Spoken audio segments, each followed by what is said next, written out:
नमस्कार। आप सबका समग्र आध्यात्मिक चिंतन नामक YouTube चैनल पर पुनः बहुत बहुत स्वागत है। आज दिनांक 2 जून 2026 है। तदनुसार अधिक ज्येष्ठ कृष्ण मास की द्वितीया है और ज्येष्ठ महीने का ये 5वां मंगलवार है। आप सबको विदित है इस बार ज्येष्ठ महीने में 2 मास हैं तो कुल 8 मंगलवार पड़ेंगे। उसी श्रृंखला में ये 5वां मंगलवार है। इसको बड़ा मंगल के नाम से जाना जाता है ज्येष्ठ महीने के मंगलवार को, जिसके बारे में बहुत विस्तार से चर्चा विगत अंकों में हुई है। आज हम अपनी चर्चा को सुंदरकांड के दोहा नंबर 8 से शुरू करेंगे, जहाँ पर कि पिछली चर्चा का हमने समापन किया था और उसमें हमने ये कहा था कि हनुमान जी सुंदर पर्वत पर स्थित अशोक वाटिका में उसी वृक्ष के ऊपर बैठे थे जहाँ के नीचे सीता जी बैठी थी। इस प्रसंग को कैसे आगे देखते हैं, कैसे बढ़ाते हैं। निज पद नयन ये मन राम पद कमल लीन, परम दुखी बा पवन सुत देखी जानकी दीन। जानकी जी बैठ करके उदासी के भाव से अपने पैरों की तरफ लटकाटक देखती रहती हैं। उनकी इस दशा को देख करके हनुमान जी को बहुत कष्ट होता है।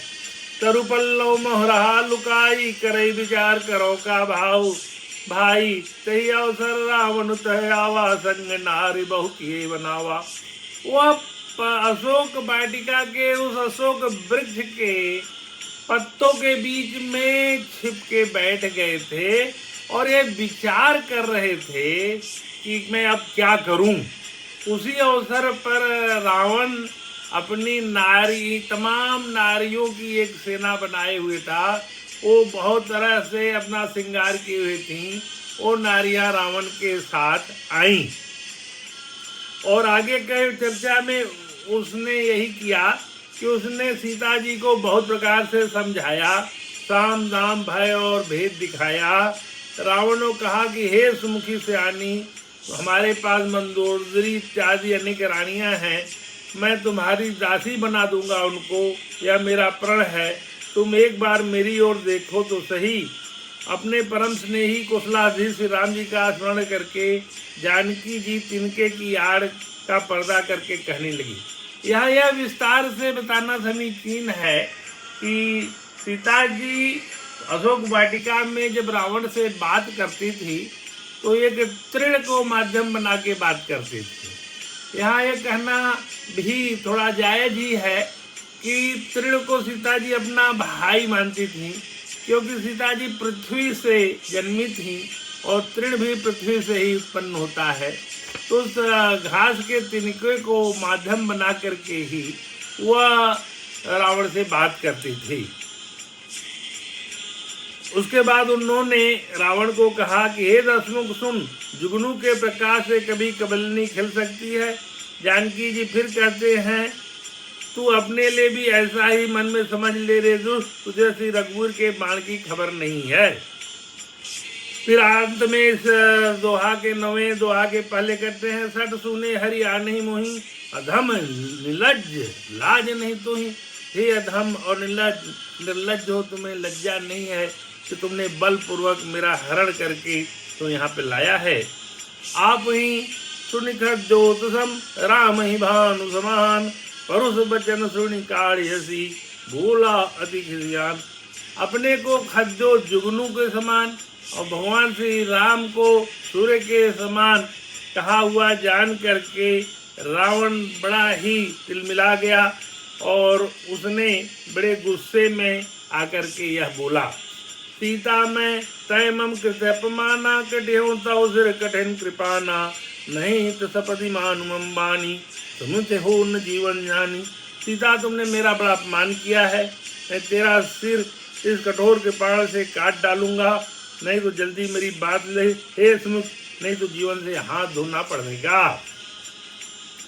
ये सब बातचीत का जब विस्तार हो ही रहा है आगे तक, इस प्रसंग को हम आगे जब बढ़ाते हैं तो सीता जी ने कहा, हे दशग्रीव, प्रभु की भुजा जो श्याम कमल की माला के समान सुंदर और हाथी के सूंड के समान है, या तो वह भुजा ही मेरे कंठ में पड़ेगी या तेरे भयानक तलवार ही रे सठ। सुन, यही मेरा सच्चा प्राण है। चंद्रहास हरुमं परितापम सुरगपति बिंद अनल संजातं शीतल निशित बहसी बरधारा क सीता हरुमम दुखभारा। चंद्रहास या रावण के तलवार का नाम है। तुलसीदास जी ने अपनी रचनाओं में जो भी प्रसंग लाए हैं वो बड़ा शोध करके लाए हैं। तो चंद्रहास को सीता जी संबोधित करते हुए कहती हैं, हे चंद्रहास, रघुनाथ जी के विरह की अग्नि से उत्पन्न मेरी बड़ी भारी जलन को तू ही हर ले। हे तलवार, तू शीतल तीव्र और शेष धारा बहाती है, तू मेरे दुख के बोझ को हर ले। वो रावण की तलवार को ही संबोधित करते हुए कह रही हैं कि हे चंद्रहास, तुम मेरे इस दुख को हर ले। उनकी बड़ी दीनता की स्थिति है जो कि आगे की उपायों में परिलक्षित होता है। और यहाँ उसने कहा, यदि महीने भर में आपने मेरा कहना नहीं माना तो मैं तलवार निकालकर मार डालूंगा। यहाँ ये बताना समीचीन है कि जो बात रामचरितमानस में 1 महीने कही गई थी वो वाल्मीकि रामायण में उसका प्रसंग में 2 महीने आया है। अब इसमें 1 महीने है कि 2 महीने है, मैं इसके विवाद में नहीं पढ़ना चाहता। मैंने दोनों का सम्यक अध्ययन किया है, इसलिए जहाँ भेद है मैं वहाँ उसको इंगित करने का ही बस प्रयास कर रहा हूँ। भयन गयो 10 कंधर यहाँ पिशाचिनी वृंद सीत ही त्रास देखा वहीं दरही रूप बहुमन। रावण घर चला गया है। यहाँ राक्षसियों के समूह बहुत से बुरे रूप धारण कर सीता जी को भयाक्रांत करने का प्रयास करने लगे। अब आगे प्रसंग में त्रिजटा का जिक्र आता है। त्रिजटा जी के बारे में बता देना उचित होगा कि ये विभीषण की पुत्री कही जाती हैं और अशोक वाटिका का जो रक्षण का कार्यक्रम है, सीता जी वाला विभाग, वह इनके जिम्मे आता था। त्रिजटा नाम राक्षसी एका रामचंद्र रति निपुण विवेका सबन बोली सुनाई सपना सीता से करो हितना। उसको त्रिजटा जी को कोई स्वप्न दिखाई दिया था, उसका यहाँ वर्णन करते हुए उन्होंने कहा है कि रामचंद्र जी के चरणों में प्रीत रखो। वो और उसको रामचंद्र के चरणों में प्रीत थी। उसने सबको बुलाकर अपना सब सुनाया कि सीता जी की सेवा करके अपना कल्याण कर लो। सपने बानर लंका जारी जादू धान से ना सब मारी खरे आरूढ़ नगर सीसा मुंडित खंडित भुजबीसा। उसने अपने स्वप्न का वर्णन करते हुए कहा कि सपने मैंने देखा कि एक बंदर ने लंका जला दी, राक्षसी की सारी सेना मार डाली गई राक्षसों की। रावण नंगा है और गधे पर सवार है, उसके सिर मुड़े हुए हैं, 20 भुजाएं कटी हुई हैं। ये उसने अपने स्वप्न का वर्णन किया। और यह विवरण हनुमान जी ऊपर वृक्ष के ऊपर बैठ के सुन रहे थे। हनुमान जी ने अपने मन में विचार किया कि अगर यह कि बंदर लंका के जला देगा तो बंदर तो मैं हूँ, तो लंका जलाने का टास्क जामोन जी ने तो मेरे को कहा नहीं था। जामोन जी ने तो मेरे को यही कहा है कि तुम जाके सीता का पता कर लाओ, लेकिन ये अपने स्वप्न में ये विचार कर रही है कि कोई बानर आएगा और वो लंका को जला डालेगा। तो इस पर बड़ा विचार कर रहे थे। यही विशो दक्षिण दिश जाई लंका मनो विभीषण पाई नगर फिरी रघुबीर दुहाई तब प्रभु सीता मौली पटाई। आगे के प्रकरण में उसने कहा इस प्रकार से वह दक्षिण दिशा को जा रहा है और मानो लंका विभीषण ने पा लिया है। नगर में श्री रामचंद्र की दुहाई फिर गई। तब प्रभु ने सीता जी को बुला भेजा। उसने अपने सपने का विस्तार बताया। यह सपना मैं कहूँ पुकारी हुई है सत्य गए दिन चारी तास वचन सुनते सब डरी जनक सुधा के चरण नहीं पड़ी। यह सपना सुनकर कि ये 4 दिन में ही बानर लंका को जा डालेगा और रावण का वध होगा और उसके 20 भुजाएं कटी रहेंगी और वो गधे बैठा के दक्षिण दिशा में चला जाएगा। ये विश्व राक्षसियाँ डर गई और जानकी जी के चरणों में गिर पड़ी। सीता माता के शरण में सब पड़ गई। जह तंग सकल तब सीता कर मन सोच मास दिवस बीते मुही मारे निश्चर सोच। तब इसके बाद वो सब जहाँ तहाँ चलेंगी। सीता जी मन में विचार करने लगी कि महीना बीत जाने पर नीच राक्षस रावण मुझे मार डालेगा। तब सीता माँ त्रिजटा जी को संबोधित करते हुए कहती है, त्रिजटासन बोली कर जोरी, मात विपद संगनि में मोरी, तजौ दे करु बेगु पाई, दुसह बिरह अब नहीं सही जाई। सीता जी को हाथ जोड़कर त्रिजटा से बोली, हे माता, तू मेरी विपत्ति की संगिनी है, जल्दी कोई ऐसा उपाय करो जिससे मैं शरीर छोड़ सकूं, विरह असह्य हो जाता है। अब इस प्रसंग में आगे सीता जी ने अपनी विरह का वर्णन किया है, जिसको कि बड़े विस्तार से तुलसीदास जी ने लिखा है। अब 12वें दोहे पे आते हैं। कपि करी हृदय विचार, दिन निमुद्रिका डारी, तब जन्म शोक अंगार, दिन हर की उठी कर गए। सीता जी के विरह को देख करके हनुमान जी व्याकुल हो रहे थे। तब उन्होंने में हृदय विचार कर अंगूठी डाल दी, मानो अशोक ने अंगारा दे दिया। यह समझकर सीता जी हर्षित होकर उसे हृदय में उठा ली। वो तो अग्नि की मांग नहीं कर रही थी कि अग्नि मिल जाए तो मैं इसमें जल मरूं। उसी समय यह मुट्ठी जब गिरी मिली तो उनको लगा कि शायद अशोक वृक्ष ने हमें अग्नि दी। फिर उसको उठा करके उन्होंने देखा, तब देखी मुद्रिका मनोहर, राम नाम अंकित यति सुंदर, चकित चितौ मुदरी पहचानी, हरक विषाद हृदय कुलानी।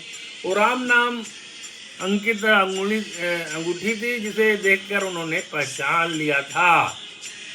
और ये प्रसंग अंगूठी का जब शुरू होता है तो यह अंगूठी वही थी जिसको कि भगवान श्री राम जब गंगा पार करने के लिए उत्तराई स्वरूप केवट को देना चाहते थे, उन्होंने मना कर दिया था।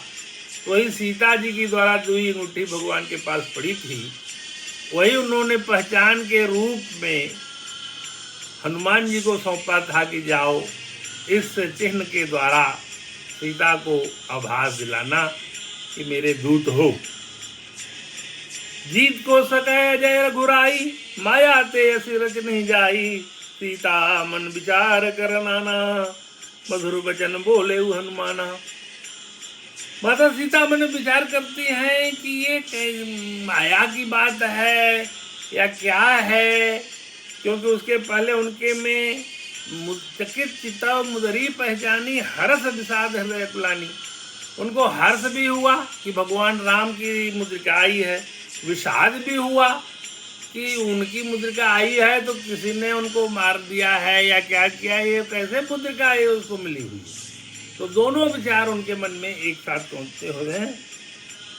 तब जा करके हनुमान जी अशोक वाटिका से कूद के उनके सम्मुख प्रस्तुत हुए और बोले, रामदूत मैं मातु जानकी, सत्य शपथ करुणा निधान की, यह मुद्रिका मातु मैं आनी, दिन राम तुम कह सहजानी। सहजानी मतलब होता है निशानी या पहचान। तो बोलते हैं, हे माता, मैं रामदूत का हूँ और मैं करुणा निधान की सत्य शपथ लेके कह रहा हूँ। यहाँ करुणा निधान भी एक कोड वर्ड है। करुणा निधान नाम से माता सीता भगवान प्रभु श्री राम को पुकारती थी। यह बात केवल इन्हीं दोनों लोगों के बीच में मालूम था। तो उसको भगवान ने हनुमान जी को बोला था कि तुम वहाँ करुणा निधान नाम का जिक्र करो तो समझ जाएंगी।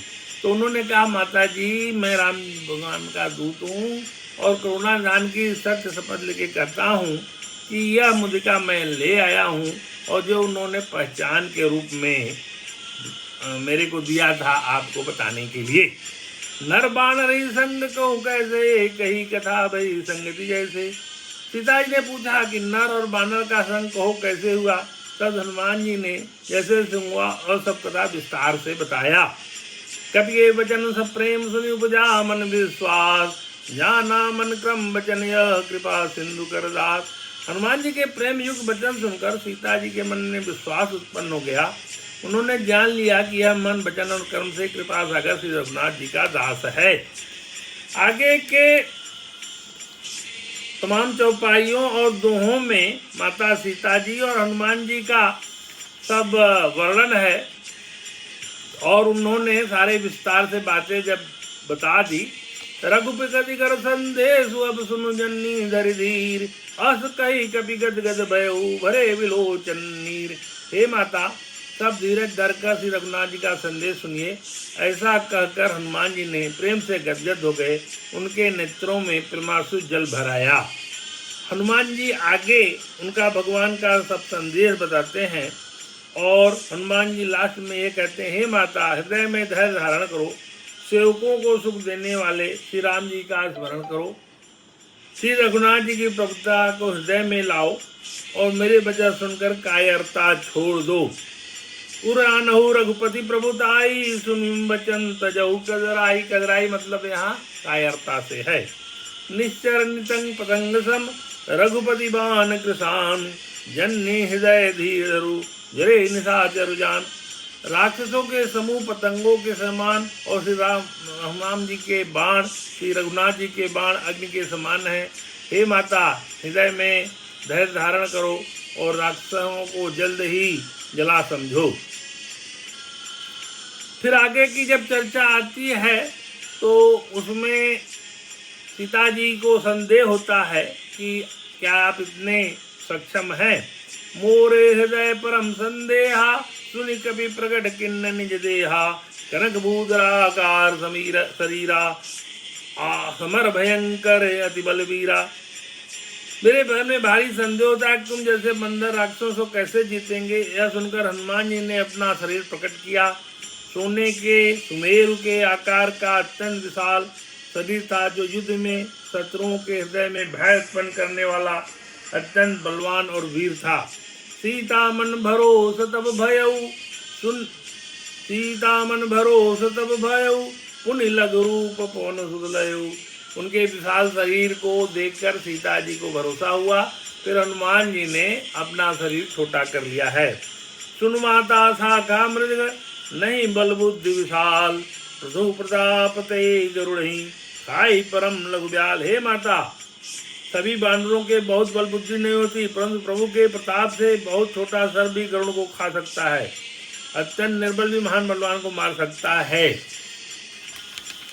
इस संग को आगे देकर वो माता से अनुमति मांगते हैं कि मुझे बहुत भूख लगी है और मैं यहाँ के जंगल के फल फूल खाने का इच्छा रखता हूँ। सुनो मात मोहि अतिशय भूखा लागी देख सुंदर फल रूखा।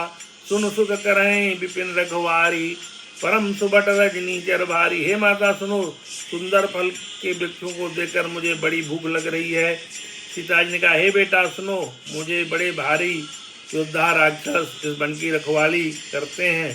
तिन कर भय माता मोहि नाही जो तुम सुख मानहु मन माही। फिर हनुमान जी कहते हैं, हे माता, मुझे उनका भय नहीं है, मुझे तो केवल आपकी आज्ञा का इंतजार है। तो सीता जी ने उनको आज्ञा दिया। देख बुद्धि बल निपुण कपि कहु जान की जाओ रघुपति चरण हृदय धरी सात मधुर फल खाओ। तो उन्होंने उनको हनुमान जी को अनुमति दी कि जाइए आप मधुर फलों का भोग लगाइए। उनके आज्ञा को लेकर आगे बढ़ते हैं। श्री राम जय जय राम। अतुलित बलधामं हेम शैलाभदेहं मनुज बन किसानुम ज्ञानी नाम अग्रगण्यम सकल गुण निधानम वानराणाम धीरम रघुपति प्रिय भक्तम वारजादम नमामि। तो आज की चर्चा हम 17वें दोहे तक ले आए हैं और अभी चर्चा अगले 3 मंगलवार और हैं, उसमें होगी, इसको पूर्णता को प्राप्त करेंगे। आज बृहस्पति महाराज, देवों के गुरु बृहस्पति ने अपनी राशि को बदल करके मिथुन राशि से कर्क राशि में आए हैं। कर्क राशि उनकी उच्च राशि है। तो जिन लोगों की भी कुंडली में अगर अभी बहुत दिक्कत थी या पूरे समाज में, विश्व में जो तमाम दिक्कतें थी, उसमें कहते हैं कि कुछ राहत मिलने की संभावनाएं हैं, क्योंकि बृहस्पति महाराज अपनी 9वीं दृष्टि से मीन राशि शनि महाराज को भी देखेंगे। जब बृहस्पति की जिन जिन भाव में दृष्टि होती है तो वहाँ शुभता होती है, लेकिन बृहस्पति अतिचारी हैं तो कहते हैं सोने के दामों में भी वृद्धि होती है। लेकिन मैं सबकी कुशलता की कामना करता हूँ कि बृहस्पति महाराज की जो अपनी राशि उच्च राशि है कर्क में यहाँ आकर के इस विश्व का कल्याण करने की कोशिश करेंगे। आज 2 जून है, एक मुहावरा है कि 2 जून की रोटी, तो 2 जून की रोटी सबको मिले। आज 2 जून है तो प्रतिदिन को जो 2 जून की रोटी है सबको प्राप्त होना चाहिए। सर्वे भवन्तु सुखिनः, सर्वे सन्तु निरामया, सर्वे भद्राणि पश्यन्तु माँ कश्चित् दुर्भाग् भवेत्। एक महान शायर वशिष्ठ भद्र जी का निधन हुआ है अभी विगत 3-4 दिन पूर्व। उन्होंने एक अपनी गज़ल में लिखा था, खुदा मुझे इतनी खुदाई न दे कि अपने सिवा कुछ दिखाई न दे। मुझे ये पंक्ति बड़ी अच्छी लगती है। ये हम सबके लिए लागू होती है। हम सब जहाँ भी रहें, जिस समाज में रहें, तो इस बात का ध्यान दें कि सबके साथ मिलजुल कर रहें। हम अपने को इतना बड़ा न समझें। बड़ा हुआ तो क्या हुआ, जैसे पेड़ खजूर, पंथी को छाया नहीं, फल ला गए यदि दूर। सबको साथ लेकर चलें और समाज में एक सामंजस्य स्थापित करें, भाईचारा स्थापित करें, प्यार स्थापित करें, जिसकी इस समय बहुत बहुत ज़रूरत है। नमस्कार, अगली चर्चा फिर होगी।